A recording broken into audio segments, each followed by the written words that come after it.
Ladies and gentlemen, distinguished delegates, Namaskar. Welcome to India. Friends, आप सभी business leaders एक ऐसे समय में भारत आए हैं जब हमारे पूरे देश में सेलिब्रेशन का माहौल है।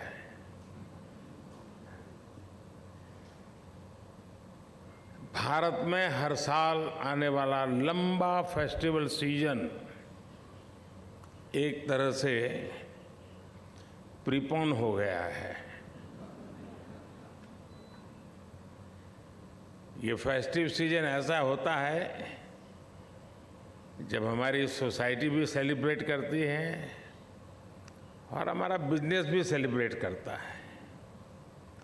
और इस बार ये 23 अगस्त से ही शुरू हो गया है।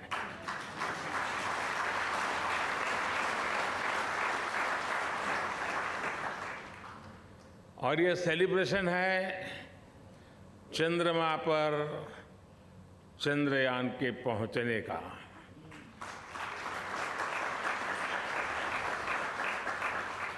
भारत के लूनर मिशन की सफलता में हमारी स्पेस एजेंसी इसरो की बहुत बड़ी भूमिका है, लेकिन साथ ही इसमें भारत की इंडस्ट्री ने भी बहुत बड़ा सहयोग किया है। चंद्रयान में यूज किए गए अनेक कंपोनेंट्स हमारी इंडस्ट्री ने, हमारी प्राइवेट कंपनियों ने, हमारे एमएसएमईज ने उसको आवश्यकता के अनुसार तैयार कर समय सीमा पर उपलब्ध कराए हैं। यानी ये साइंस और इंडस्ट्री दोनों की सफलता है। और इम्पोर्टेंट ये भी है, इस बार भारत के साथ साथ पूरी दुनिया इसे सेलिब्रेट कर रही है। ये सेलिब्रेशन एक रिस्पॉन्सिबल स्पेस प्रोग्राम चलाने का है। ये सेलिब्रेशन देश के विकास को एक्सेलरेट करने का है। ये सेलिब्रेशन इनोवेशन का है। ये सेलिब्रेशन स्पेस टेक्नोलॉजी के माध्यम से सस्टेनेबिलिटी और इक्वलिटी लाने का है। और यही तो इस B20 समिट की थीम है, raise. It is about responsibility, acceleration, innovation, sustainability and equality. And it is about humanity. It is about one earth, one family, one future. Friends, वैसे तो B20 के थीम रेज में आई है। आई innovation को represent करता है, लेकिन मैं इसमें इनोवेशन के साथ ही एक और आई को भी देखता हूं, और ये आई है इंक्लूसिवनेस। हमने अफ्रीकन यूनियन को भी G20 की स्थायी सदस्यता के लिए इस विजन के साथ इनवाइट किया।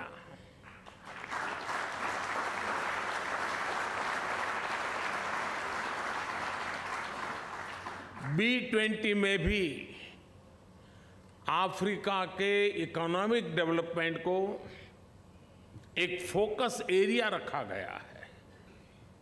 भारत का मानना है कि ये फोरम अपनी अप्रोच में जितना इंक्लूसिव होगा, उतना ही बड़ा इसका इम्पैक्ट होगा। इससे ग्लोबल इकोनॉमिक चैलेंजेस को हैंडल करने, ग्रोथ को सस्टेनेबल बनाने और यहां लिए गए फैसलों के इम्प्लीमेंटेशन में हमें उतनी ही अधिक सफलता मिलेगी। फ्रेंड्स, कहते हैं कोई भी आपदा आती है, बड़ा संकट आता है, तो वो हमें कुछ न कुछ सबक देकर जाता है, सिखाकर जाता है। 2-3 साल पहले हम दुनिया की सबसे बड़ी महामारी, 100 साल में आए सबसे बड़े संकट से गुजरे हैं। इस संकट ने दुनिया के हर देश को, हर समाज को, हर बिजनेस हाउस को, हर कॉरपोरेट एंटिटी को एक सबक दिया है। सबक ये कि हमें अब जिस चीज पर सबसे ज्यादा इन्वेस्ट करना है वो है आपसी विश्वास, म्यूचुअल ट्रस्ट। कोरोना ने दुनिया में इस आपसी विश्वास को तहस नहस कर दिया है और अविश्वास के इस माहौल में जो देश पूरी संवेदनशीलता के साथ, विनम्रता के साथ विश्वास का झंडा लेकर आपके सामने खड़ा है, वो है भारत।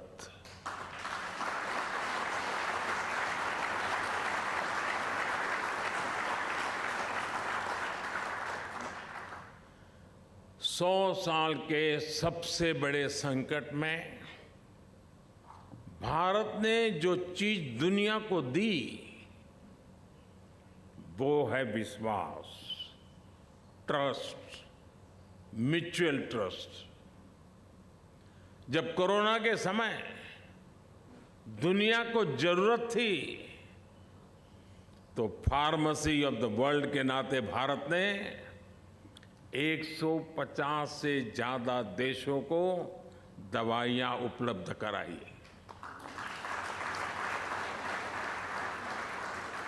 जब दुनिया को कोरोना की वैक्सीन की जरूरत थी तो भारत ने वैक्सीन का प्रोडक्शन बढ़ाकर करोड़ों करोड़ों लोगों की जान बचाई।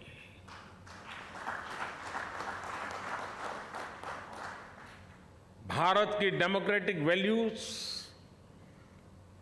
भारत के एक्शन में दिखती है, भारत के रिस्पॉन्स में दिखती है। भारत की डेमोक्रेटिक वैल्यूज देश के 50 से ज्यादा शहरों में हुई G20 की बैठकों में दिखाई देती है और इसलिए भारत के साथ आपकी पार्टनरशिप बहुत महत्वपूर्ण है। आज भारत में दुनिया का सबसे युवा टैलेंट है। आज भारत इंडस्ट्री 4.0 के इस दौर में डिजिटल रिवॉल्यूशन का चेहरा बना हुआ है। भारत के साथ जितनी आपकी दोस्ती मजबूत होगी उतनी ही समृद्धि दोनों को मिलेगी। You all know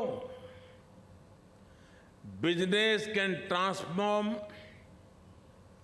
potential into prosperity, obstacles into opportunities, aspirations into achievements. Whether they are small or big, global or local, business can ensure progress for everyone.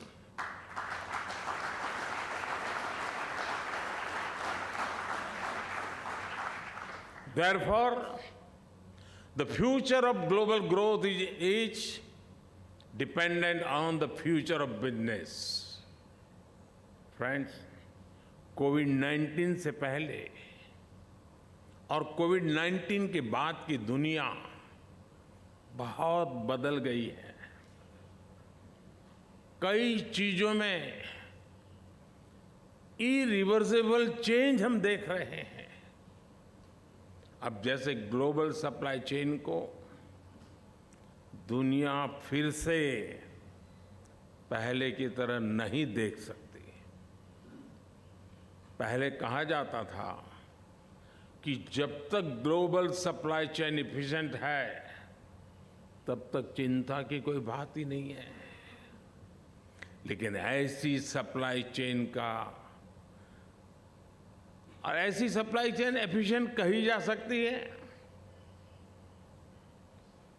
जो तब टूट जाए, और वो भी तब जब उसकी दुनिया को सबसे ज्यादा जरूरत थी। इसलिए आज जब दुनिया इस सवाल से जूझ रही है तो साथियों, मैं आपको विश्वास देता हूं, इस समस्या का समाधान भारत है।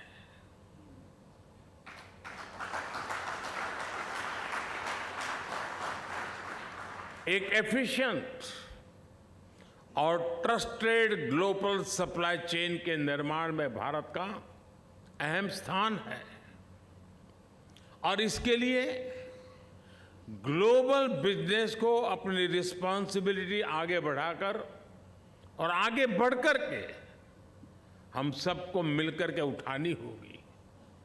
फ्रेंड्स, मुझे खुशी है कि G20 देशों के बीच बिजनेस 20 डिबेट और डायलॉग का एक वाइब्रेंट फोरम बनकर उभरा है।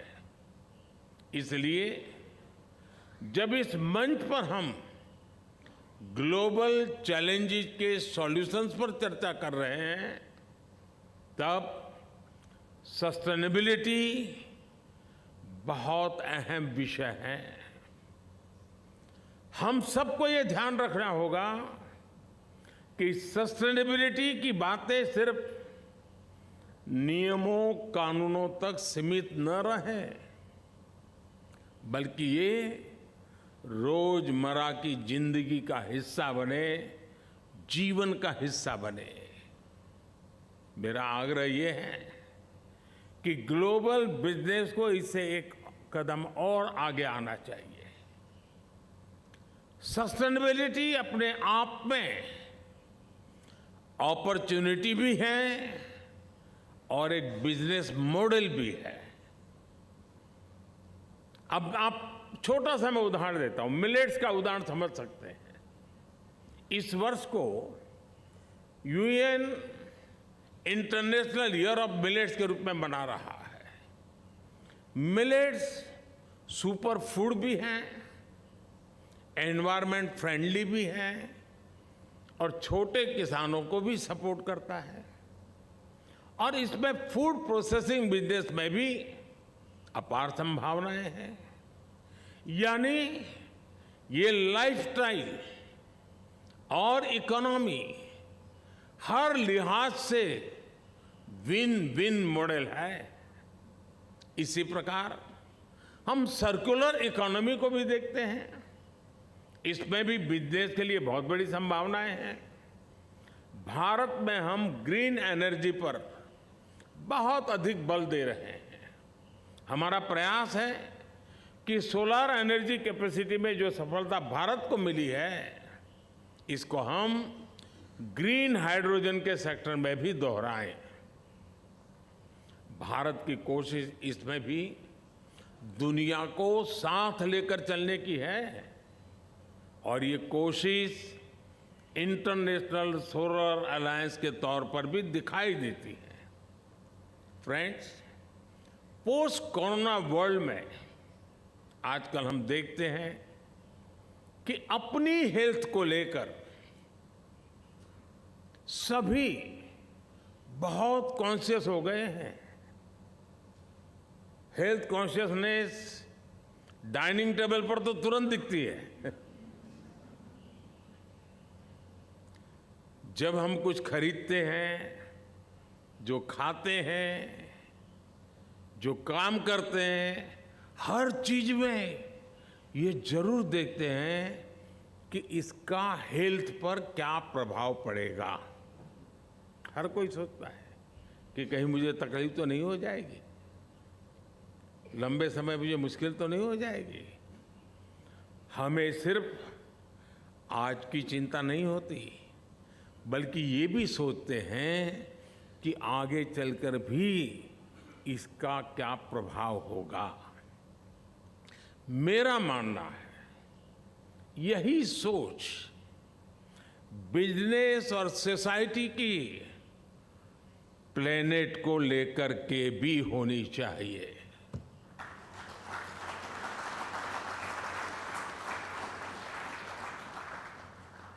जितनी चिंता मुझे मेरे हेल्थ के लिए हो और मेरी रोजमर्रा की जिंदगी में वो मेरा तराजू हो, तो मेरे रोजमर्रा की जिंदगी में प्लेनेट को क्या इम्पैक्ट होगा, उसकी हेल्थ का क्या होगा, यह भी तो हमारी जिम्मेवारी है। हर फैसले से पहले ये जरूर विचार किया जाना चाहिए कि इसका हमारी धरती पर क्या असर होगा। मिशन लाइफ यानी लाइफस्टाइल फॉर एनवायरनमेंट के पीछे यही भावना है। इसका मकसद दुनिया में प्रो प्लेनेट पीपल, इस प्रकार का एक समूह तैयार करना, एक आंदोलन खड़ा करना है।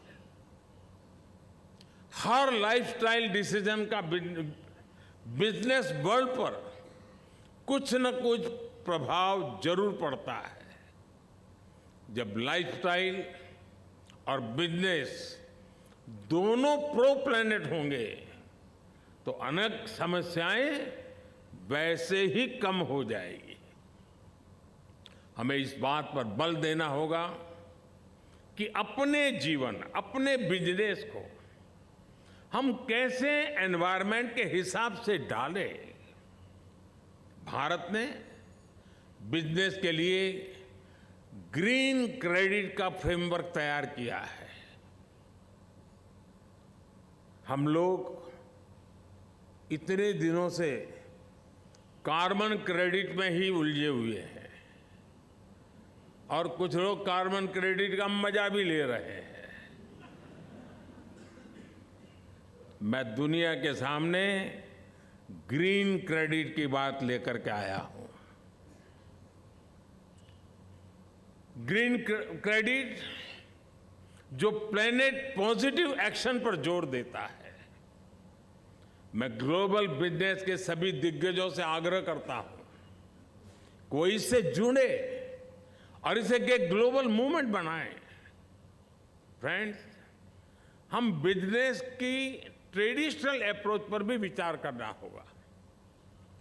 हम सिर्फ अपने प्रोडक्ट, अपने ब्रांड, अपनी सेल की चिंता तक सीमित रहे, ये काफी नहीं है।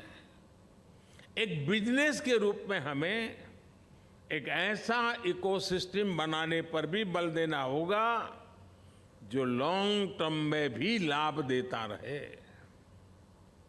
अब जैसे भारत ने बीते समय में जो पॉलिसी इंप्लीमेंट की है, उनके कारण सिर्फ 5 वर्ष में ही लोग करीब 13.5 करोड़ से ज्यादा लोग गरीबी से बाहर आए हैं।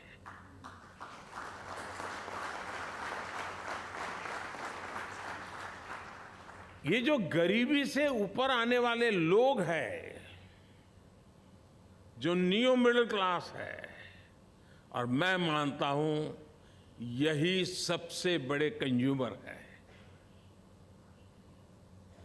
क्योंकि वो एक नए एस्पिरेशंस के साथ आते हैं। जो न्यू मिडिल क्लास भी भारत की ग्रोथ को मोमेंटम दे रहा है। यानी सरकार ने गरीबों के लिए जो काम किया, उसके नेट बेनिफिशियरी हमारे मिडिल क्लास भी हैं और हमारे एमएसएमईज भी हैं। कल्पना कीजिए कि प्रो पुअर गवर्नेंस पर फोकस करने से आने वाले 5-7 साल में कितना बड़ा मिडिल क्लास तैयार होने वाला है। इसलिए हर बिजनेस को ज्यादा से ज्यादा लोगों की, और ये जो परचेजिंग पावर बढ़ रहा है, उस परचेजिंग पावर मिडिल क्लास का जैसे जैसे बढ़ता है तो सीधा सीधा वो बिजनेस पर बहुत बड़ा इंपैक्ट क्रिएट करता है।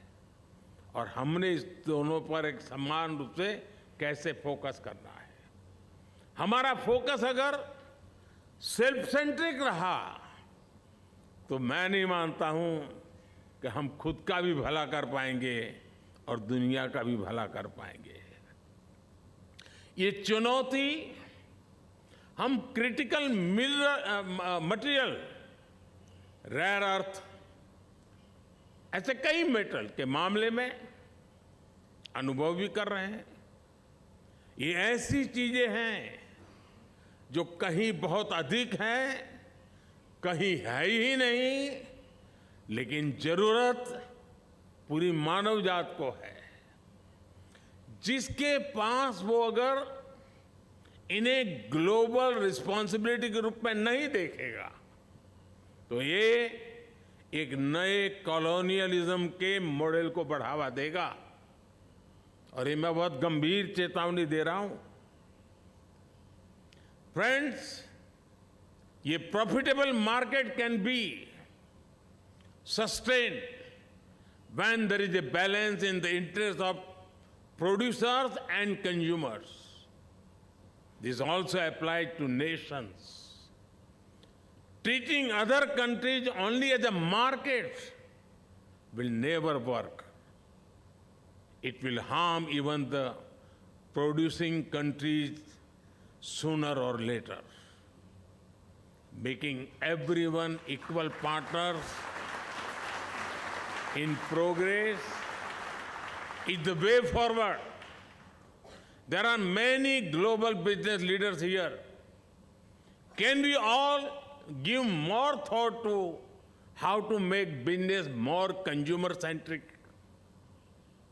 These consumers could be individuals or countries.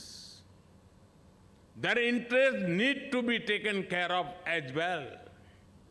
Can we think of some sort of a yearly campaign for this? Every year,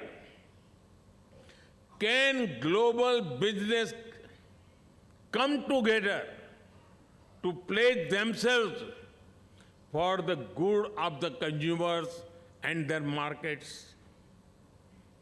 साथियों, क्या दुनिया भर में सारे बिजनेस मिलकर साल का कोई ऐसा दिन तय कर सकते हैं जिसे कंज्यूमर को समर्पित किया जा सके? दुर्भाग्य देखिए, हम कंज्यूमर राइट्स की बात करते हैं, कंज्यूमर राइट्स का डे भी मनाता है दुनिया, उनको करना पड़ रहा है। क्या हम इस चक्र को बदल करके जैसे कार्बन क्रेडिट छोड़ करके ग्रीन क्रेडिट पर जाएं, वैसे कंज्यूमर राइट डे की दुनिया पर मजबूरी के बजाय हम कंज्यूमर केयर की बात करने का नेतृत्व ले सकते हैं? एक बार हम कंज्यूमर केयर डे मनाना शुरू करें, आप कल्पना कीजिए कितना बड़ा पॉजिटिव सिग्नल्स के साथ का एनवायरनमेंट बदल जाएगा। अगर कंज्यूमर की केयर बात होगी तो राइट से जुड़े उनके मुद्दे अपने आप सॉल्व हो जाएंगे। साथियों, इसलिए इंटरनेशनल कंज्यूमर केयर डे ऐसी व्यवस्था पर मैं चाहूंगा कि आप सब साथी मिलकर के कुछ सोचिए। इससे बिजनेस और कंज्यूमर के बीच ट्रस्ट को और अधिक सशक्त बनाने में मदद मिलेगी। और हमें याद रखना है कि कंज्यूमर सिर्फ एक ज्योग्राफी के भीतर के रिटेल कंज्यूमर नहीं है, बल्कि अलग अलग देश भी हैं जो global trade, global goods and service के कंज्यूमर है। साथियों, आज जब दुनिया के बड़े बिजनेस लीडर्स यहां जुटे हैं, तब हमारे सामने कुछ और बड़े सवाल भी हैं। इन सवालों के उत्तर से ही बिजनेस और ह्यूमैनिटी का भविष्य तय होगा। और इनके जवाब के लिए आपसी सहयोग जरूरी है। चाहे क्लाइमेट चेंज का विषय हो, एनर्जी सेक्टर की क्राइसिस हो, फूड सप्लाई चेन का असंतुलन हो, वाटर सिक्योरिटी हो, साइबर सिक्योरिटी हो, ऐसे कितने ही विषय हैं जो बिजनेस पर बड़ा इंपैक्ट डालते हैं। इससे मुकाबला करने के लिए हमें अपने साझा प्रयास बढ़ाने होंगे।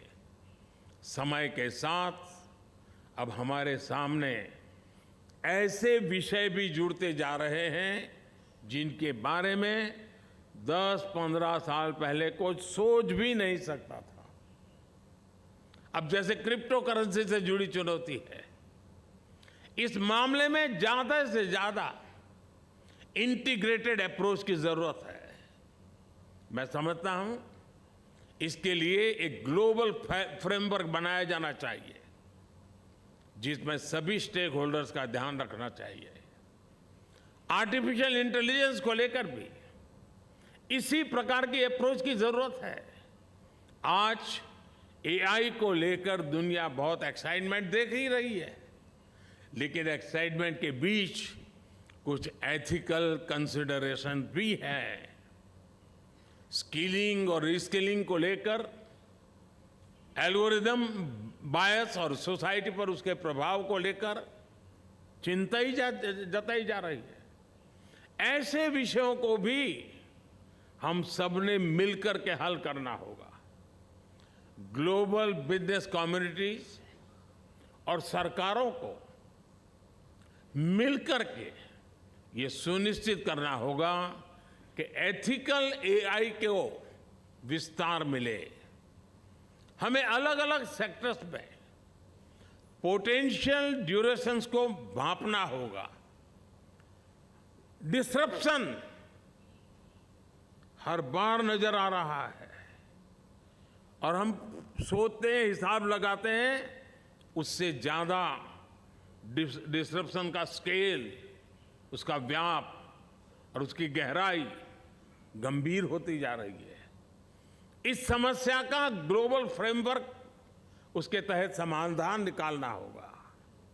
और साथियों, ऐसा नहीं है कि ऐसी चुनौतियां हमारे सामने पहली बार आई है। जब एविएशन सेक्टर बढ़ रहा था, जब फाइनेंशियल सेक्टर बढ़ रहा था, तब भी दुनिया ने ऐसे फ्रेमवर्क बनाए हैं। इसलिए आज मैं B20 को यह आह्वान करूंगा कि नए विषयों पर भी मंथन करे, चिंतन करे। Friends, business have successfully gone beyond borders and boundaries. Now is the time to take business beyond just the bottom line.